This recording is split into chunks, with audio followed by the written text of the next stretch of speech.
Nafsu itu benar-benar dilatih. Maka masyhur dalam cerita ada orang perang sama Ali radhiyallahu anhu.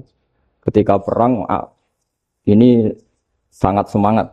Tapi ketika orang itu meludahi dan Sayyidina Ali ini tersinggung karena diludahi, Sayyidina Ali langsung angkat tangan. Sudah perangnya enggak usah diteruskan. Karena saya marah sama kamu sekarang demi nafsu karena kamu meludahi saya. Padahal saya tadi motifnya demi Allah dan Rasul.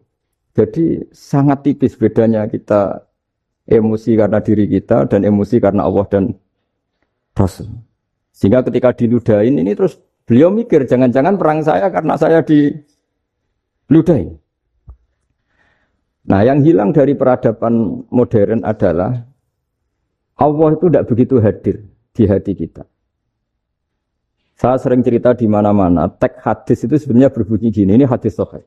Mangka na yu'minu billahi wal yaumil akhir fal yukrim jarohu. Ada yang fal yukrim jarohu doifahu, ada yang fal yakul khairan aul yasmut.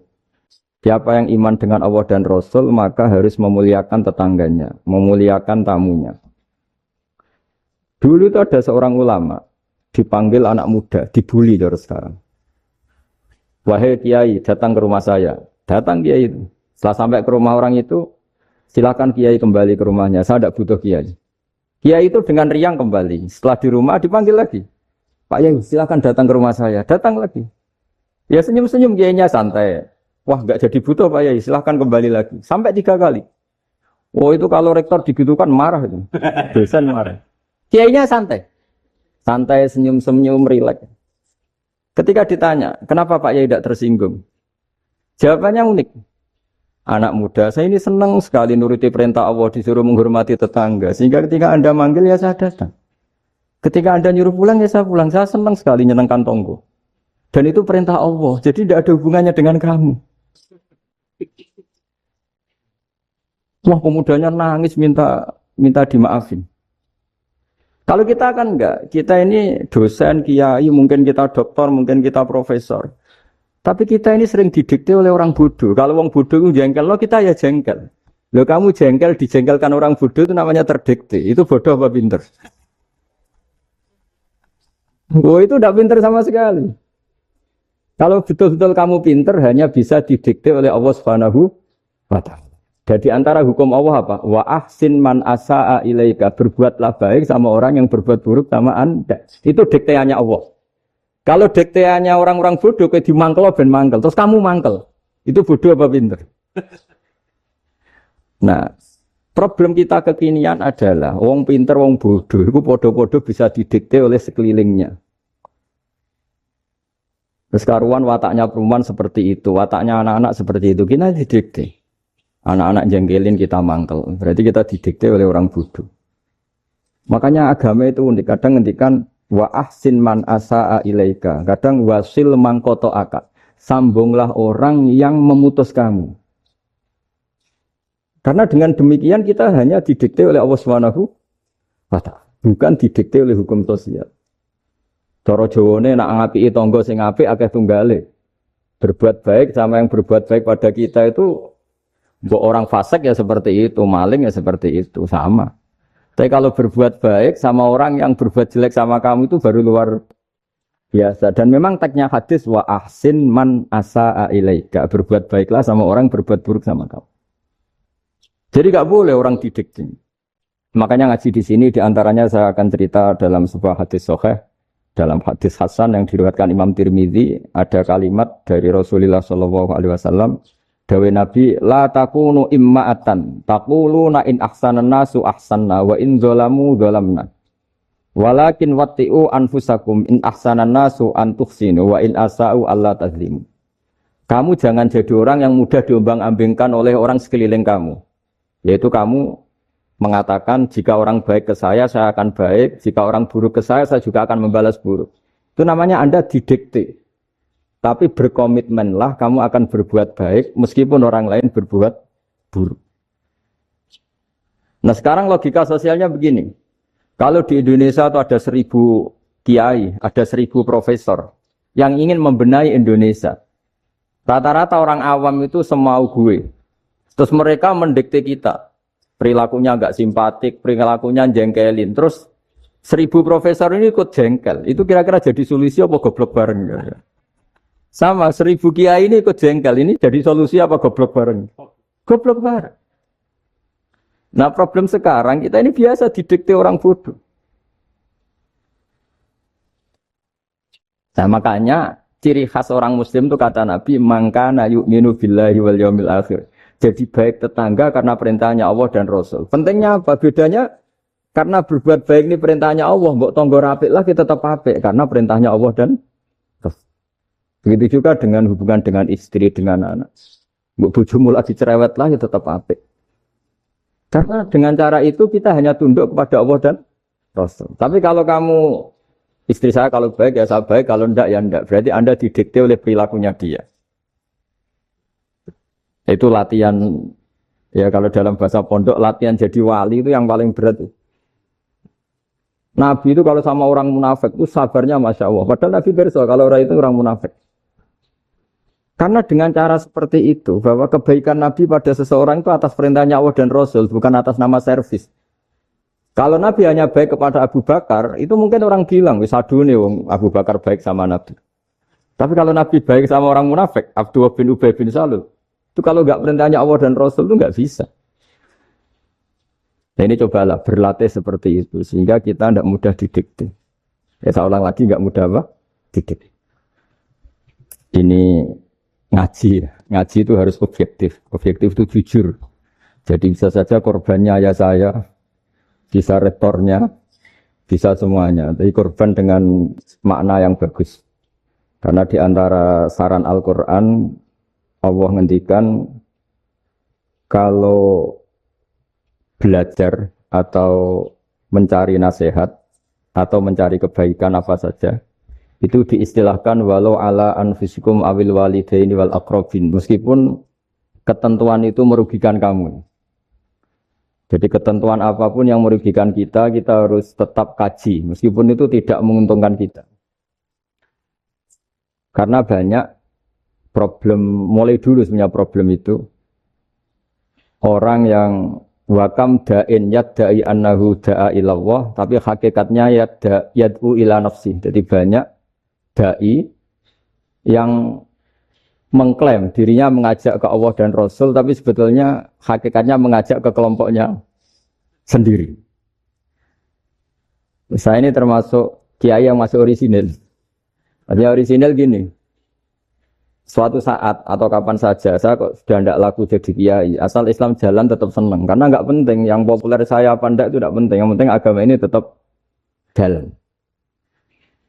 Sama, negara ini harus jalan, siapapun presidennya. Ya ini penting saya utarakan karena perbedaan antara nafsu dan komitmen beragama itu tipis sekali. Sehingga dulu pernah ada cerita ini bukti keadilan Rasulullah SAW. Nah suatu saat Nabi itu ngaji, yang ngaji seperti ini. Terus ada pemuda dengan cueknya ngelewati masjid yang sedang dipakai Nabi ngaji. Sehingga cerita semuanya ngomel ya, bergumam. Celaka betul pemuda itu, ada Nabi ngaji kok tidak ikut ya. Tapi Nabi secara besar hati ngendikan, ini ada di beberapa kitab di Fadhailul Kasbi, keutamaan kerja. Kata Nabi, pemuda itu mau mencangkul di lahannya. Jika dia mencari nafkah untuk keluarganya, untuk kebaikannya, maka itu bagian dari ajaranku. Jadi Nabi berbesar hati bahwa kerja seperti itu bagian dari ajarannya. Jadi tidak harus datang ke majelis ngaji. Dan bisa saja yang sedang hadir itu ya orang yang hindari istrinya minta belanja dari ngaji terus benar dituntut belanja kan gitu. Mungkin anak-anak UMM yang kesini daripada tengok-tengok yang Malang bosan jalan-jalan ke rumah. Jadi nggak mesti benar juga niatnya gitu. Nah kemudian yang perlu dicatat, kenapa kita menjadi enjoy dengan Islam? Islam itu adalah agama yang tidak didikte oleh materi. Jadi kalau Anda ingin makan enak, mungkin kalau pikiran kebanyakan orang, anak-anak muda yang milenial, yang gaul, ingin makan enak ya makan yang disukai. Misalnya sate atau bakso Malang atau apalah. Kalau orang-orang yang jadi wali gak gitu cara berpikir. Ini yang masih orisinil. Ditanya, ini dunia baru kesulitan makanan, baru resesi. Cara makan enak gimana? Jawabannya lucu. Ya gampang, idamuhu alju. Idam itu lauk. Kalau kamu ingin makan lauknya paling enak apa? Alju. Kamu harus lapar banget. Sampai kalau puasa itu melihat tempe itu wah luar biasa. Tapi kalau kamu nggak puasa, air putih itu nggak menantang. Tapi kalau puasa, tempe air putih itu menarik dan Anda tetap lahap. Apa? Karena lauk terbaik adalah alju, yaitu lapar. Lah tapi kita ini enggak, kita ini kayak orang bodoh. Kayak orang bodoh tadi, profesornya makan nyaman ya kalau sesuai selera. Lah itu kan sama dengan anak-anak ABG. Anak ABG itu makan lahap ya kalau yang disukai. Lalu bedanya apa ABG sama profesor? Kalau cara berpikir masih sama kan itu. Kiainya juga gitu, kiai makan enak kalau yang disukai, kalau enggak. Lalu bedanya apa kiai sama orang awam? Orang awam juga gitu, makan lahap ya kalau yang disukai. Nah ternyata perilaku kita ini yang pintar sama yang bodoh sama mas. Kalau kamu ingin berkasta lebih baik, itu cara makan enak itu apa? Idamuhu al-jur. Lauk terbaik adalah karena kita sangat lapar. Makanya masyhur dalam cerita-cerita tarikh sirah nabawiyah. Nabi diberi hadiah, beberapa hadiah. Di antaranya ada yang diterima, ada yang enggak. Termasuk yang dikembalikan itu dokter. Ada seorang raja memberi hadiah Nabi dokter Tobit. Itu sama Nabi dikembalikan. Karena dokter ini sudah lama kumpul Nabi itu nggak pernah sakit. Akhirnya dokter ini putus asa, ini nggak perlu diobatin. Ketika ditanya, kenapa ya Rasulullah engkau tidak pernah sakit? Karena kita ini kaum, kita ini komunitas masyarakat yang tidak akan makan kecuali lapar. Dan kalau sudah makan, berhenti sebelum kenyang. Jadi sederhana sekali pengobatan zaman itu. Sebagian besar penyakit itu pasti disebabkan kita ceroboh dalam hal makan. Sudah ngerti kalau durian masalah, kalau makan durian enggak kehitung gitu. Apalagi kalau gratisan itu tambah banyak. Gitu. Pola tidur juga gitu, kata Nabi. Dan kita tidak tidur kalau tidak sangat ngantuk. Nah, itu namanya orang-orang soleh yang sudah ada didikte materi. Kalau yang didikte materi kan bisa tidur nyenyak kalau kasurnya enak, AC gini-gini. Sebenarnya enggak, tidur enak itu ya kalau sangat ngantuk. Mbok di gudang, mbok di bis, kalau sangat ngantuk ya semuanya ya enak. Sama, mbok lapar, mbok hanya tempe, tapi kalau sangat lapar itu ya enak. Nah ini ilmu yang mulai hilang, ilmu-ilmu yang mulai hilang. Nah ini pentingnya ngaji ya. Jadi akhirnya ulama-ulama Indonesia itu dipakai rujukan. Jadi mulai Mbah Hasyim, Mbah Ahmad Dahlan sampai era buyut-buyut itu masih orang alim. Lama-lama yang di Indonesia ini orang-orang yang bodoh.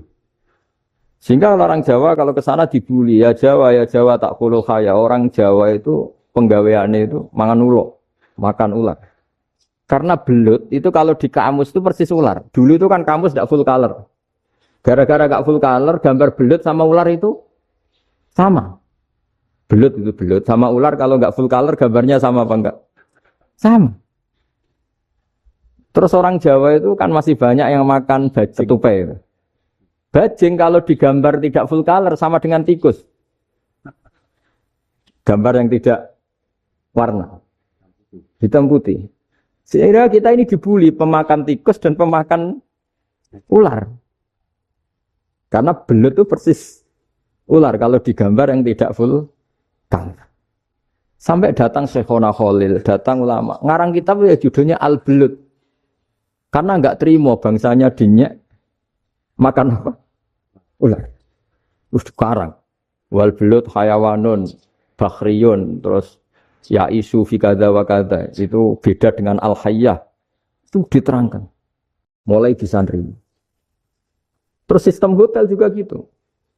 Sampai tanyakan dalam sejarah dulu orang Sedayu ada namanya Syekh Mukhtar. Syekh Mukhtar bukan bikin rumah besar yang siapapun orang Indonesia haji itu nempat di sana. Nah ini yang menginspirasi akhirnya ada hotel. Dulu Syekh Mukhtar hanya menyediakan untuk hujat-hujat Indonesia. Lama-lama jadi hotel. Cara ibadah juga gitu. Kita-kita ini kan, saya ini punya bapak kiai, mbah kiai. Punya guru yang sangat alim ya seorang kiai Kiai Maimun. Itu dulu kita pengkaji ilmu itu tidak pernah tahu bedanya NU dan Muhammadiyah. Karena dulu Mbah Darwis itu, Kiai Dahlan itu dulu ngajinya bersama Mbah Hasyim ketika di Indonesia yang ngaji Mbah Soleh Darat. Mbah Soleh Darat itu dulu ngajinya sama buyut saya ke-6, namanya Mbah Soleh Asnawi di Kudus. Mbah Soleh Darat itu dulu alim-alimnya orang Jawa ya Mbah Soleh Darat, Soleh bin Umar. Tempatnya di Semarang, tapi beliau itu sebenarnya orang Jepara yang dekat Kudus. Setelah di Mekah, Mbah Hasyim ini mondoknya ya, mulazimnya ke Syekh Mahfud Termas. Tapi sesekali ke Syekh Khotib Minangkabau. Nah yang Mbah Ahmad Dahlan lebih sering ke Syekh Khotib Minangkabau, sesekali ke Mbah Mahfud. Singkat cerita, karena Syekh Khotib Minangkabau sudah modern ya, terlibat organisasi dunia. Pas itu beliau pengagum Muhammad Abduh, pengagum Rasid Ridho. Sehingga bawaannya Mbah Dahlan itu lebih pergerakan karena beliau lebih mengidolakan Syekh Khotib. Nah Syekh Khotib sendiri sebenarnya orang Minangkabau. Jadi beliau namanya Muhammad saja sebetulnya. Jadi menantunya orang Arab. Oh itu dicibir mertuanya ini karena punya mantu orang Jawa, orang ndak Arab. Singkat cerita terus di mertuanya bilang gini, kamu jangan pernah bilang kalau orang Arab itu mansa kanal Arab, orang yang bertempat di Arab. Walakin man takallama bi arabiyyin fasihin, tapi orang bisa ngomong Arab secara fasih. Singkat cerita, kalau kamu tidak percaya, nanti suatu saat menantu saya kalau Jumatan, tidak usah kamu kasih tahu, langsung suruh jadi khotib. Tidak usah kamu kasih tahu, sarannya tidak usah kamu kasih tahu. Kalau sekarang kan enggak. Kalau dosen mau jadi khotib kan mengumpulkan materi dulu. Lucunya di antara materinya itu dari TV. Makanya jadi ribet kan khutbah sekarang. Kalau musim corona ya akan ngomong corona, musim apa yang ngomong apa. Jadi lagi-lagi didikte oleh media. Sebenarnya kalau ngomongan sesuai kebutuhan umat ini obatnya apa. Tapi enggak sesuai trending topik itu kan kayak anak-anak gaul. Ini dokter kok gitu kan aneh. Singkat cerita si khotib ini enggak dikasih tahu, Syekh Muhammad tadi enggak dikasih tahu, langsung disuruh khutbah. Fatakallama bikalamin fasihin. Dia ngomong fasih sekali. Bahkan ngalah-ngalahi fasihnya orang Arab asli. Semenjak itu beliau dapat gelar Al-Khotib, orang yang cakap berpidato berkhutbah. Ya terus dia Khotib Al-Minangkabau. Jadi orang Indonesia itu luar biasa. Dulu yang namanya orang Indonesia di Arab Saudi itu dihormati sekali. Karena yang ke sana itu pasti ulama. Sudah alim di Indonesia ke sana, termasuk Mbah Ahmad Dahlan. Mbah Hasyim dulu karena sama-sama muridnya Mbah Soleh Darat. Lama-lama yang ke sana itu TKI TKW itu ya mulai agak dibully. Dulu Syekh Nawawi di antara ijtihad yang dihormati itu beliau mengkritik nyuwun sewu orang yang kan orang biasanya normalnya kan muji orang mati syahid. Hebat orang mati syahid itu hebat gini. Oke, kita sepakat orang mati syahid itu hebat. Tapi kata Imam Nawawi dengan syarat niatnya itu li'ila'i kalimatillah dan itu bawaan takdir. Saya ulang lagi itu bawaan takdir, harus mati di medan perang. Tapi tidak boleh seseorang, ini niat perang, tapi niatnya supaya syahid. Karena kalau begitu berarti dia berniat supaya menjadi maktulal kafir, orang yang dibunuh orang kafir. Kedua, dengan dia mati berarti pasukan Islam berkurang. Berarti dia ingin pasukan berkurang, hanya ambisinya dia ingin langsung ke surga. Misalnya pasukan orang Islam itu 10, orang kafir 10. Kalau kamu ingin syahid berarti mati 1 kan, tinggal 9 kan? Nah kalau yang seperti itu 10 kan mati semua. Gara-gara ingin syahid akhirnya perangi rapati tenanan, benang mati, benang mlebu. Kata Syekh Nawawi, ya enggak. Kalau kamu perang sama orang kafir ya niat menang. Dengan niat menang ini kamu ingin li'ila'i kalimatillah. Tapi kalau kamu ingin syahid, berarti kamu menuruti keinginan nafsu kamu yang cepat masuk surga. Itu orang Arab kagumnya bukan main. Karena di mana-mana orang itu dinilai dari niatnya. Paham ini ya? Tapi perang loh ya, dalam kondisi perang, bukan teroris. Perang itu artinya orang kafir yang ingin bunuh kita, itu perang namanya apa? Perang. Dulu orang cerita syahid itu hanya pokoknya syahid itu hebat, pokoknya syahid itu hebat. Syahid di medan perang itu hebat, pokoknya syahid di medan perang hebat. Tapi ketika Syekh Nawawi memberi penjelasan ilmiah, Jika kamu perang ingin cepat mati, ingin cepat syahid, artinya ini untuk pemenuhan diri kamu, karena kamu bayangkan langsung masuk surga. Kamu lupa bahwa dengan kamu dibunuh, kekuatan Islam berkurang. Akhirnya beliau memberi penjelasan. Syahid itu bagus, itu sebagai takdir. Hanya takdir itu kita perang yang ingin menang, tapi takdirnya mati. Jangan dibalik. Oleh perang rapati tenanan, benang mati, namun itu yang pertama, terus ulama yang pertama memberi penjelasan itu Syekh Nawawi. Akhirnya melahirkan kekaguman yang luar biasa dengan tafsir Munirnya itu. Terus beliau itu orang yang rileks kalau menjelaskan ilmu. Ini juga guru-gurunya Mbah Hasyim, Mbah Guru sama Mbah Hasyim, sama Mbah Ahmad Dahlan Syekh Nawawi. Jadi dulu yang alim di Arab itu ada Syekh Nawawi, ada Syekh Khotib Minangkabau, ada Syekh Bakir Jogja, ada Syekh Mahfud Termas. Itu orang Indonesia banyak sekali yang alim. Bahkan di antaranya yang dikagumi Al-Azhar itu juga orang Indonesia, nama Syekh Abdul Manan, itu mbahnya Syekh Mahfud Termas. Itu pertama ada duta besar Indonesia di Mesir, itu termasuk barokahnya Mbak Abdul Manan tadi, itu juga orang Indonesia. Jadi pemahaman ulama Indonesia itu khas. Termasuk ketika memaknai apa? Syahid. Ketika memaknai apa? Syahid. Itu unik. Ketika Syekh Nawawi diuji dulu itu yang namanya ulama diuji dulu oleh 100 ulama. Jadi dulu ya ada kompetisi. Imam Bukhari diakui jadi ahli hadis itu diuji oleh mi'atu muhaddisin, 100 orang ahli hadis. Sanad dibolak-balik, matanya dibolak-balik. Tapi beliau tetap bisa mengembalikan proporsi sanad itu. Syekh Nawawi pernah diuji gini. Ayul afdol al-ulama awis salatin. Keren mana ulama sama raja atau sama orang-orang kaya, sama penguasa? Ya keren ulama. Dibully sama orang. Tapi setahu saya banyak ulama yang antri di rumahnya raja. Tapi saya tidak tahu melihat raja antri di rumahnya ulama. Kan kebanyakan kan mungkin ustadz atau kiai yang antri ngajukan proposal kan. Kan enggak. Nah kalau raja kan enggak pati itu. Malah enggak usah antri. Kiainya sudah nyambut sebelum datang. Jawabannya lucu Syekh Nawawi itu. Dan yang tanya itu langsung diam. Ya karena ulama itu tahu fungsinya uang. Sehingga cara nyari sampai seperti itu. Sementara raja-raja itu tidak tahu fungsinya ilmu, makanya tidak pernah sowan ulama. Sehingga, jadi ya dianggap enteng saja. Ulama kan tahu fungsinya uang, tahu untuk pondok, tahu masjid. Sementara raja tidak tahu fungsinya ilmu. Jadi itu khas Jawa ya, khas Jawa, khas Indonesia. Apa-apa yang menurut orang banyak dengan tanda kutip itu buruk atau baik, itu orang Jawa menafsirkan tuh gampang saja. Sehingga semenjak itu Jawa itu dipandang betul. Saya punya kitab namanya Qadhayal Haji wal Umrah. Itu terbitan Hayatul Ulya Arab Saudi, milik Wahabi. Itu diantara fatwa yang dipakai untuk solusi muskilatul haji, problem-problem haji kekinian. Itu fatwanya syekh-syekh yang dari Indonesia. Termasuk Syekh Khotib Minangkabau, Syekh Nawawi Banten, Syekh Bakir Nur Jogja. Misalnya begini, dalam fatwa-fatwa yang menyulitkan kita ya, sampai sekarang jadi perdebatan. Ketika Safa dan Marwah itu dengan batas tertentu, saya ulang lagi dengan batas tertentu. Mau tidak mau atas nama kebutuhan, itu kan butuh perluasan. Karena kalau naik turun itu mudah disepakati ulama. Jadi misalnya gini ya, saya punya tanah seluas ini. Pasti orang akan mengatakan sampai bawah ya tanah saya, sampai atas tanah saya. Itu mujma' alaih, itu disepakati.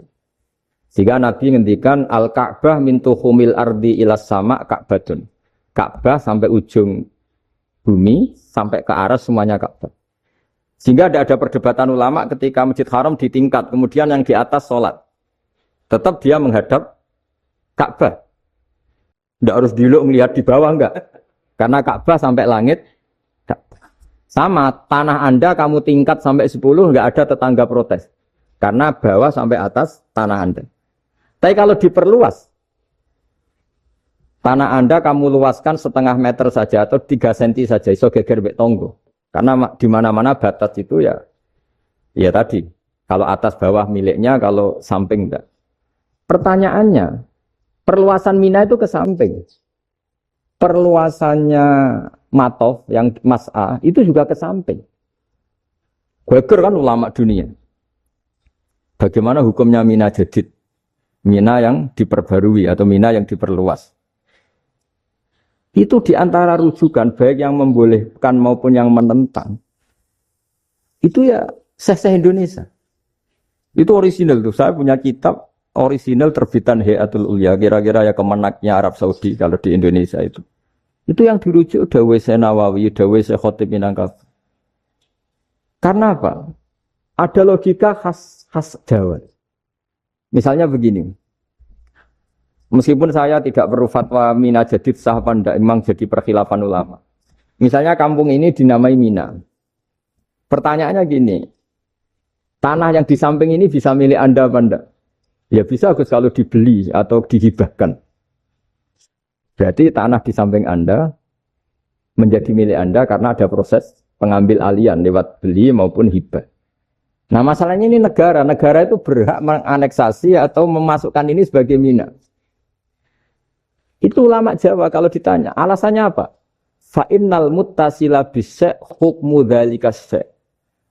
Karena yang gantet, yang mutasil, itu bisa dihukumi seperti sesuatu itu. Jadi kalau ini Mina, ya yang gantet Mina ini, ya bisa dikatakan Mina. Beda dengan membuat Mina, Malang Mina, wah itu tidak bisa, ada mutasil kan. Itu enteng sekali ulama Jawa. Satu ya tentu karena kebutuhan, tapi asal masih al-muttasilu bihi, yang masih tanah yang masih mutasil. Nah, ketika perluasan mas'ah antara sofa dan marwah kan misalnya ini batas luasnya sofa, ini batas luasnya marwah. Lalu atas nama kebutuhan, sofa marwah itu sampai sini. Sampai agak meluas ke sini. Itu geger Arab Saudi. Wah, ini gimana? Padahal tawaf itu harus antara Gunung Sofa dan Gunung Marwah. Sa'i itu ya. Tapi kalau istilah Quran memang tawaf sama-sama. Makanya apa? Inna Sofal Marwata min sa'airillah faman hajjal baita wi'tamara fala junaha alaihi ayat tawafati. Nah, jadi kalau istilah sa'i di Quran itu masih tawaf. Karena harus ada, kalau bisa lah, bukan harus. Kalau bisa memang harus ada unsur muternya. Kita kalau sa'i kan dari sini Sofa sampai sini Marwah. Terus kan agak muter ke sini. Nah, kan agak membentuk lingkar, nah, makanya Quran tetap mengistilahkan apa? Tawaf. Jadi bukan sini ke sini, terus sini ke sini kan enggak, tapi sini sampai sini, terus muter kan, terus sini. Jadi antara setar dan selama ini prakteknya kan gitu ya. Sofa ngambil sini, terus ke sini, terus agak muter. Nah, karena ada unsur agak muter ini, terus orang menyebut apa? Tawaf. Tapi itu bukan syarat sah, ini cerita ideal. Saya ulang lagi ya. Gunung Sofa itu puncaknya atau pucuknya kalau dalam bahasa Jawa. Itu ya hanya segini, ini sampai sini. Nah, kelompok Islam yang fikih keras nggak boleh diperluas. Karena Allah memilih tempat ini itu spesial, jadi nggak boleh ke yang lain. Tapi ketika kebutuhan mendesak, mau tidak mau harus diperluas. Itu jawabnya Kiai Jawa lucu. Gunung sing ketok iku sing dhuwure tok. Sikilane luwih ombo.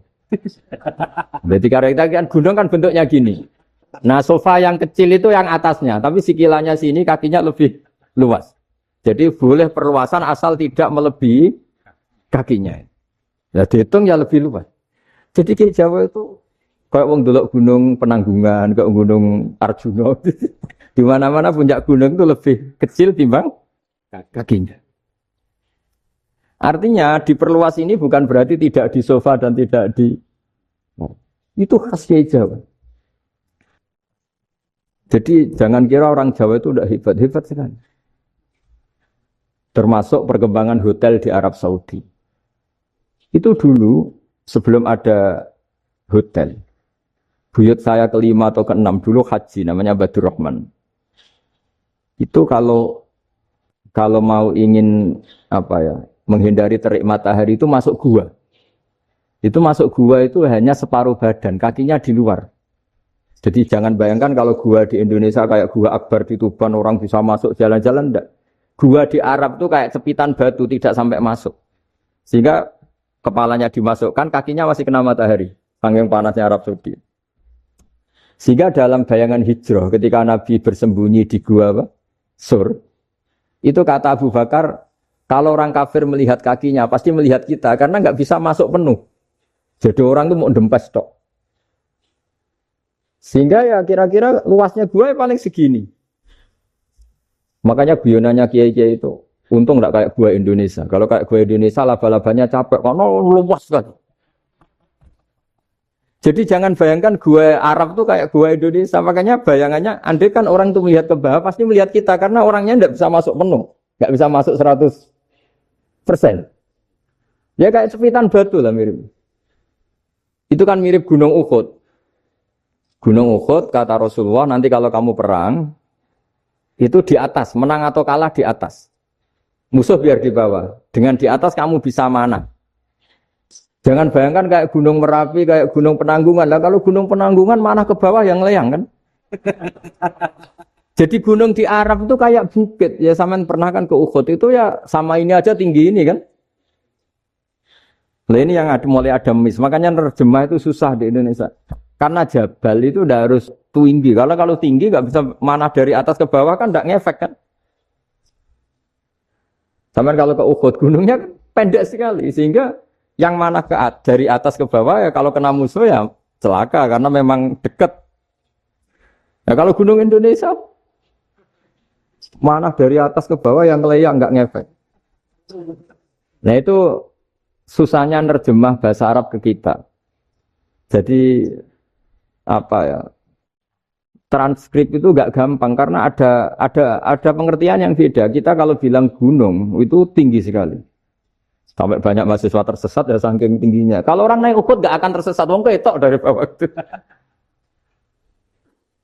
Nggak mau saya mau cerita. Kata Mbah Mun sering cerita. Kenapa wa ma arsalnaka illa rahmatal lil alamin, kata Mbah Mun, Allah itu pasti bikin ulama yang tidak produk Arab itu pasti ada. Kalau orang Arab jadi ulama wajar, bahasanya Arab, domisilinya di Arab. Tapi Allah akan selalu bikin ulama yang tidak bangsa Arab. Imam Ghazali itu Tus itu Persia. Imam Bukhari itu kira-kira kalau sekarang ikut Uzbek. Ya, Imam Bukhari itu kalau negara sekarang ikut mana? Uzbek. Kenapa demikian kata Mbah Mun? Karena Allah sudah ngendikan wama arsalnaka illa kafatan linnas. Manusia semua ini kena khitabnya Islam. Kalau tidak ada ulama yang dari berbagai negara, kesannya Islam itu hanya milik orang Arab Saudi. Makanya Allah selalu bikin ulama-ulama yang bahkan tidak Arab. Termasuk Imamul Muhaddisin, yaitu Imam Bukhari, itu orang Uzbek. Orang Rusia lah kalau sekarang ikut Uni Soviet dulu. Imam Ghazali itu orang Persia. Syekh Nawawi itu orang Banten. Karena Allah ingin memaklumatkan bahwa Islam ini untuk semua. Sehingga orang yang tidak Arab pun bisa belajar Islam. Yang alimnya itu gak kalah sama orang apa? Arab. Makanya ini PR ya. Kalau Gustav Ploso nanti ngendikan suatu saat orang belajar Islam itu bahkan orang Arab pun bisa belajar ke Indonesia. Kalau orang Indonesia bisa alim betul kayak dulu. Sekarang banyak liga antar ulama. Itu orang Indonesia pasti masuk. Ulama-ulama top dunia. Itu pasti orang Indonesia banyak yang masuk. Karena tadi, ketika orang Indonesia baca kitab, itu orang Arab itu kagum. Kok bisa ada bahasanya baca secara benar? Bukan sekadar bisa baca secara benar. Karena memang dilatih sedemikian rupa di pondok-pondok. Makanya kita semua lah, yang alim di Indonesia itu kemana-mana ya pasti alim. Dulu putra Mbah Mun namanya Gus Zofur itu tahun pertama ya sudah the best di tahun pertama. Kalau tahun pertama the best-nya ilmunya bawaan dari sarang, dari keluarganya. Gus Najim mondok di Said Muhammad tahun pertama sudah dipuji sebagai yang teralim karena ya sanggup. Kalau dipujinya tahun ketiga, tahun keempat kan mungkin dapat dari sana. Ini tahun pertama. Saya ulang lagi tahun. Karena pengajaran di Indonesia itu luar biasa di pondok-pondok. Makanya kalau dalam anekdot pondok itu cerita-cerita lucu itu.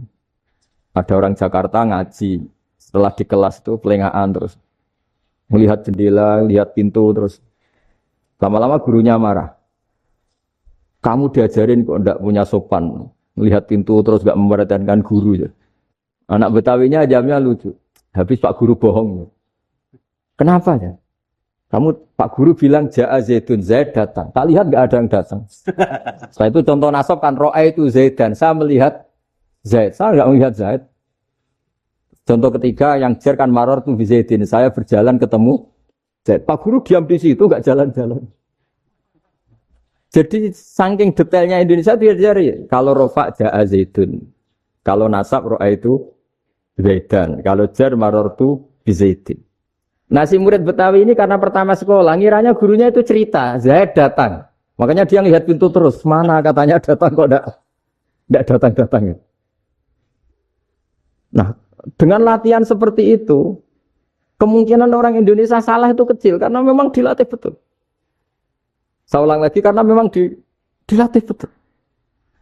Sehingga ketika orang Indonesia ini yang cerita seorang wartawan. Ini kisah nyata. Kali ini tidak anekdot, kisah nyata.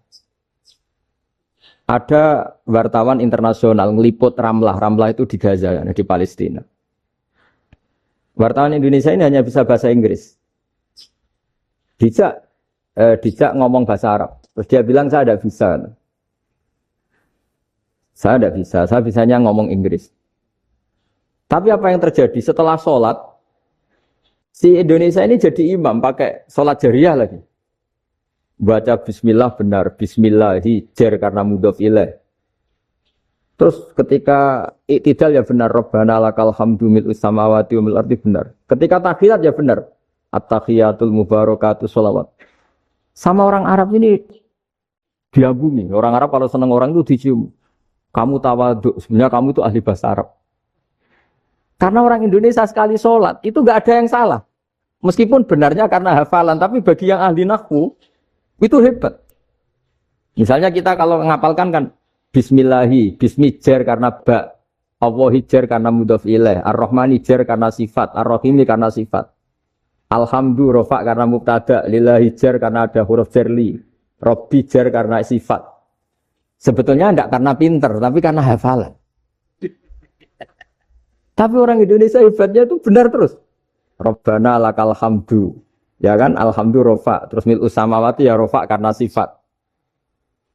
Sehingga terus orang Indonesia kalau sholat di Timur Tengah, itu dipuji. Karena makhrajnya ya benar, rofa nasabnya juga benar. Nah, itu di negara lain tidak ada yang kayak Indonesia. Orang Cina itu sering bikin marah orang-orang Arab karena kalau dongo itu nggak fasih kayak orang Indonesia. Orang Indonesia kalau dongo ya Allahumma tohhir qalbi. Orang Cina ini yang jadi guyon di Arab. Allahumma tahir kalbi. Itu kan bedanya aja loh. Itu orang Arab pertama membiarin. Lama-lama kalbun entak gitu. Maksudnya asu-asumu gitu. Karena dia bilangnya qaf itu kaf. Jadi kalau Allahumma do Allah tohir. Kalau aturi nyucekno panjenengan kalbi ing asu ingsun kan. Tapi kalau qalbi itu ati ingsun. Tapi kalau kalbi anjing ingsun. Bedanya qaf sama kaf. Ada orang-orang kalbun entak. Asu-asumu. Maksudnya kan. Tapi padahal orang Cina itu bareng dilihat tagnya ya pakai qaf. Orang Indonesia enggak, mulai kecil dilatih, sak fase-fase. Sampai ya sulit betul latihan Fatihah itu. Kalau di Kudus malah sampai 3 bulan Fatihah. Sampai at-tahiyyatu, kurang bersih. At-tahiyyat sampai gitu. Sampai ada cerita itu orang dipanggil maftuhin itu enggak melengak, harus maftuhin. Baru melengak. Tapi barokahnya itu, orang Indonesia kalau dongo memang benar-benar Allahumma tohhir qalbi. Ya Allah sucikan hati kami, bukan tahir kalbi. Karena sekali jadi kaf itu maknanya anjing saya. Ya Allah sucikan anjing. Jadi ini orang Indonesia. Jadi kata Mbah Mun, dawe Mbah Mun, illaka fatal linnas, bahwa agama ini milik semuanya. Itu diantara bukti Allah menghendaki atau mendesain Islam seperti ini. orang yang belajar di Indonesia itu pengetahuannya Islam, pengetahuannya tentang Islam itu tidak kalah sama yang belajar di Al-Azhar, sama yang belajar di Arab Saudi. Makanya ini PR-nya UMM, PR-nya IAIN, PR-nya UIN. Bisa enggak sealim mereka dalam bahasa Arab? Nah, bahasa Arabnya mau man anta, ana zaidun. Jangan sampai, karena kita di sana ini kadang dibully. Orang Arab tuh kalau bully kita, sampai tak kasih cerita. Itu ngawurnya Masya Allah. Kata dia, ada anak orang Indonesia haji. Si anaknya orang Indonesia yang dijotos sama anaknya orang Arab. Dijotos, dipukul. Singkat cerita terus si orang Indonesia enggak terima, anaknya yang orang Arab dipukul. Yang balas bapaknya. Orang Arab tanya, 5 ada dorobta ibni, kenapa kamu mukul anak saya? Itu orang Indonesia bahasa, wah anakku gila. Jadi hanya bilang gitu. Artinya, anak saya dihada ya maka tak ada. Arabnya gitu. Anak saya dipukul maka saya balas mukul. Itu orang Arab mantuk-mantuk, oh gitu. Paham?